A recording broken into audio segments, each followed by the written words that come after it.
Boa noite e seja bem-vindo a mais um encontro nosso no 7 às 7, 7 minutos às 7 da noite, refletindo sobre a fé cristã a partir do breve catecismo de Westminster. Nesta semana nós vamos continuar as nossas reflexões, agora pensando como lidar com essa realidade reconhecida de sermos transgressores e pecadores. A pergunta número 84 do breve catecismo diz o seguinte: que merece cada pecado? Nós já refletimos aqui, no final da semana passada, à luz da conclusão sobre os 10 mandamentos, a lei moral de Deus, que, embora os pecados não sejam igualmente odiosos, todos são transgressões da lei diante do Senhor. E por isso mesmo é que surgiu este conceito de que nós devemos dar a devida gravidade aos pecados, cada um deles. Embora eles não sejam igualmente odiosos, mas cada um são verdadeiras transgressões, porque são cometidas diante de Deus. A resposta do catecismo é a seguinte: cada pecado merece a ira e a maldição de Deus, tanto nesta vida como na vindoura. Complementando a ideia que conversamos no último vídeo, concluindo as reflexões da semana passada, nós medimos a gravidade do pecado com relação à pessoa contra quem ele é cometido. Jonathan Edwards comentou isso e nos explicou este princípio. O que faz com que cada pecado se torne mortalmente odioso é porque ele é cometido contra um Deus infinito, absolutamente santo e puro. Qualquer transgressão é infinitamente grave porque é cometido diante de um Deus que é infinito. Sendo assim, o que a palavra de Deus nos ensina é que o pecado é uma ofensa grave. Na carta aos Gálatas, capítulo 3, versículo 10, nós lemos as seguintes palavras registradas pelo apóstolo Paulo: todos quantos, pois, são das obras da lei, estão debaixo de maldição, porque está escrito: maldito todo aquele que não permanece em todas as coisas escritas no livro da lei para praticá-las. Portanto, o que a palavra de Deus nos diz claramente: se nós somos transgressores da lei, de um único ponto, seja qual for, nós nos tornamos passíveis da condenação, da própria maldição, é o que nos diz a Escritura Sagrada. Uma vez que nós pecamos contra um Deus santo, qualquer transgressão cometida contra um Deus santo é uma transgressão grave. Assim nós devemos olhar. Por isso a palavra de Deus nos diz o seguinte, em Tiago capítulo 1, versículos 22 adiante. Vejamos: tornai-vos, pois, praticantes da palavra, não somente ouvintes, enganando-vos a vós mesmos.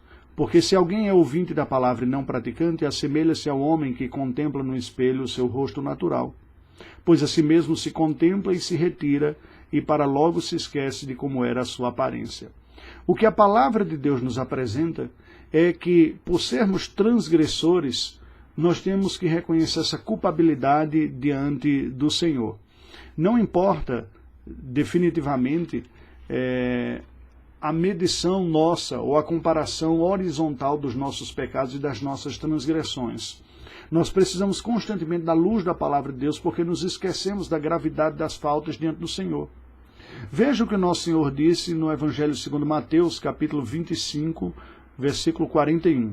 Então o rei dirá também aos que estiverem à sua esquerda: apartai-vos de mim, malditos, para o fogo eterno, preparado para o diabo e os seus anjos. O que a palavra de Deus está nos dizendo aqui é que o castigo que Deus trará aos transgressores é um castigo que merece a condenação e será condenado. Não apenas, e não esperemos que esta condenação venha nesta vida, mas inclusive na ira vindoura, pelo argumento que nós falamos anteriormente da transgressão ser infinita diante de Deus. A palavra do Senhor, portanto, nos coloca essa responsabilidade de refletirmos a demanda. Veja o que a Bíblia nos diz novamente em Tiago, capítulo 2, versículo de número 10. Nos diz assim: pois qualquer que guarda toda a lei, mas tropeça em um só ponto, se torna culpado de todos. Porquanto, verso 11, aquele que diz não adulterarás, também ordenou não matarás. Ora, se não adulteras, porém matas, vens a ser transgressor da lei. Isso nos faz lembrar daquela verdade que para sermos transgressores da lei, bastamos transgredir em um único ponto.